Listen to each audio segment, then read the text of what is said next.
This presentation explores the intent, implementation, and impact of geography in the primary curriculum. I'm focusing on the medium-term plan on distribution of natural resources, including energy in Year 6. What is the power of geography?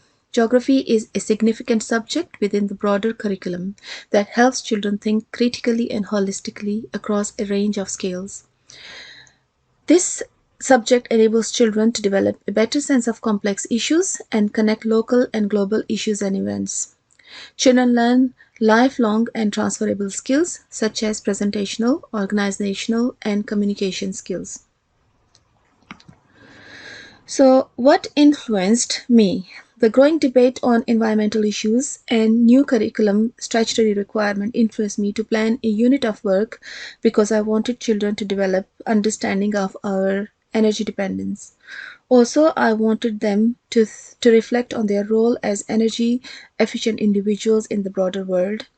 In this unit, children would learn about the impact of energy on climate change and develop understanding that not all energy sources can be relied on forever, and consider how our future energy can be made more sustainable. Vygotsky has said that direct teaching of concepts is like covering up a vacuum with replicating related concepts. And therefore, I wanted to adopt inquiry approach because I want children to develop a conceptual understanding of the topic. So therefore, I took influence by Geography Association and I planned this unit of work on energy, keeping into account three main concepts, which are place, space, and environment. Children would learn about development of places, issues related to their change and their future. For example, looking at the land use for renewable energy production and its impact on the habitat and people. A concept of space would be developed by using spatial representations such as maps, photographs, video clips, and internet sources. And the concept of environment would be developed by looking at the people and environment relationships such as tackling climate change and energy crisis. I decided that I'm going to use Paula Irwin and Wendy North's geographic inquiry framework and give children three main inquiry questions, from which children would make a list of open-ended questions using secondary sources in order to think, reflect, and give their opinions. Children's use of geographical skills such as observing, measuring, recording, and presenting finding would be a formative assessment point in this unit. Ofsted report says that children's knowledge about rights and responsibilities is often limited. And therefore, keeping this in mind, I focus on three main concepts: energy consumption, production, and climate change. Because I want children to develop informed ethical views about the issues and recognize their place and ability to engage with them. Also, I weave geographical skills such as map work, field work, and presenting findings throughout this unit because I wanted to keep balance between knowledge-led and knowledge-engaged approaches. I then started to think about ordering the sequence of learning, which was the most challenging part of this planning because I could not find much research in teaching environmental issues. My starting point was Geography Association, and because I wanted to teach geography through inquiry, so I started looking for reading materials about teaching environmental issues through inquiry approach. The materials found on Geography Association website enabled me to plan inquiry questions and sequence my lessons. I wanted to stretch children's learning beyond what they know, and I knew that this was dependent on my decisions and choices.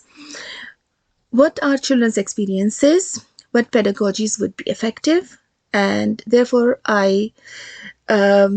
because I wanted children to become geographically aware citizens and take ownership and responsibility of their local area, nation, and world.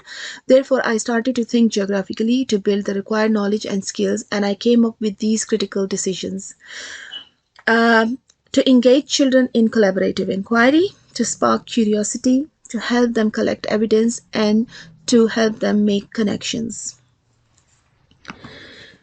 I then decided to use social constructivist approach of collaborative inquiry because I want children to explore the issue in depth by constantly asking challenging questions and not simply developing generic skills through this subject. Also, I am aware that children might have limited experiences. Therefore, I have decided to start the unit with the story Oscar and Bert, in which the kitten is full of questions about electricity, and luckily, Bert knows the answers.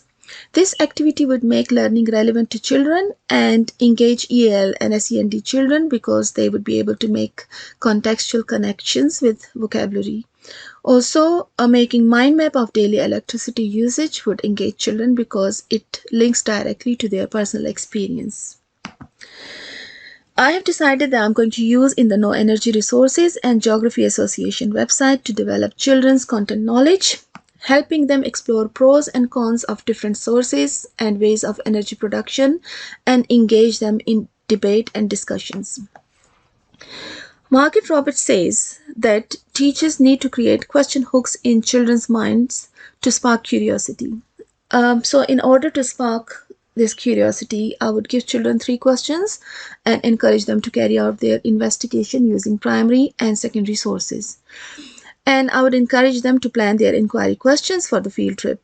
After the field trip, children would work in groups and prepare presentations. They would share their presentations with the class, and they are going to get peer review question prompts to challenge opinions, justify conclusions, and make sense of learning for themselves.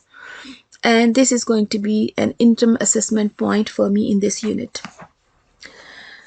Pollard says that real life places are stimulus for geographical inquiry questions. Therefore, I would plan a field trip to Thames Valley wind turbine for children to make connections between different pieces of information and think critically. The field trip is planned later in the sequence because before that I want children to investigate secondary sources so they are able to analyze and evaluate evidence. Statutory requirements provide children opportunity to study somewhere other than their local area to gain better understanding of real places and people in them. And to extend children's experience, I plan to teach about Pakistan's energy crisis, and I ask my niece to share her experience. As Pollard says that children encounter negative images of particular parts of the world such as Pakistan, I asked my niece to provide a balanced argument about Pakistan's energy crisis to enable children to draw out similarities and differences between places. Also, identify and explain different views held by the people about environmental change and recognize that children elsewhere are not unlike themselves and develop an emphatic view of the world they live in. This brought me to my last critical decision, and I wanted children to make sense of the unit of work as a whole. So there will be a lot of opportunity for them to reflect on what they have learned through reflections, presentations, and showing to what extent they have analyzed evidence and which techniques they have used to interpret the source material. Vygotsky has suggested that children can reach their zone of proximal development if they are provided appropriate assistance by more knowledgeable others. There would be planned opportunities for discussion, debate, and presentations for the children to learn from more knowledgeable others. And in this case, these more knowledgeable others would be teachers and peers. I would give children freedom to ask questions to broaden their geographical inquiry skills, and my role would be, as suggested by Pollard, to challenge their questions to the higher level by prompting them. How can I measure the success of my medium-term plan? I would use Cannell and Hopkins' critical thinking framework to determine my assessment points because I want children to develop critical thinking skills. Children would be encouraged to ask questions about the evidence, consider underlying political and economic structures that influence an issue, and understand different perspectives. Also, I would adapt Margaret Roberts' 7 key characteristics of critical pedagogy to develop my own assessment framework. In order to assess learning, I would give children KWL grid to help me find out what children know, what they want to know, and what they have learned. There would be more opportunities for mini plenaries and formative assessment, such as survey diary, book-ending presentations and children's reflections on their learning. In a summative assessment, I would give feedback through marked work that the children would do, and also on children showing geographical skills. Though I did not get the opportunity to teach this unit due to COVID restrictions, but I hope children would really enjoy the practical aspect of it.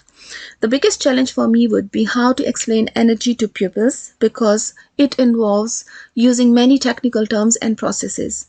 I am wary of Ofsted's finding that environmental issues are less well taught, but I am quite confident to teach this unit because I found very useful resources on Geography Association website to help me plan my lessons. Also, I'm thinking of planning more opportunities for self-assessment in my lessons, as Pollard has suggested, and provide opportunities to children in other subject areas to apply geographical skills in order to consolidate them. Thank you very much for listening.